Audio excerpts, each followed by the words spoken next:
আলাইকুম ওয়া রাহমাতুল্লাহি ওয়া বারাকাতুহু। আজকের এই জনসমুদ্র থেকে আমরা প্রথম যে বার্তা দিতে চাই, 2024-এর জুলাই আগস্টের গণবিপ্লবের পর অনেককে আপনারা মুক্তি দিচ্ছেন।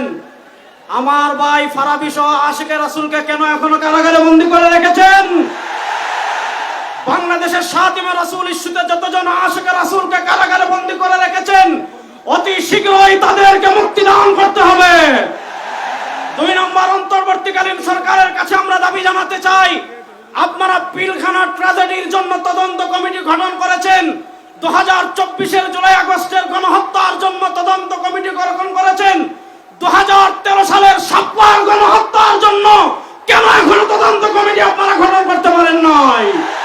3 নম্বর, শেষ কথা বলে আমি শেষ করছি, আমরা এই তদন্ত কমিটি বাতিলকে আমরা এই কমিটি মানি না ইনশাআল্লাহ। পরিষ্কার ভাষায় বলে, একজন মুসলমান বাংলাদেশে জীবিত থাকতে এই নারী নীতি আমরা বাস্তবায়ন হতে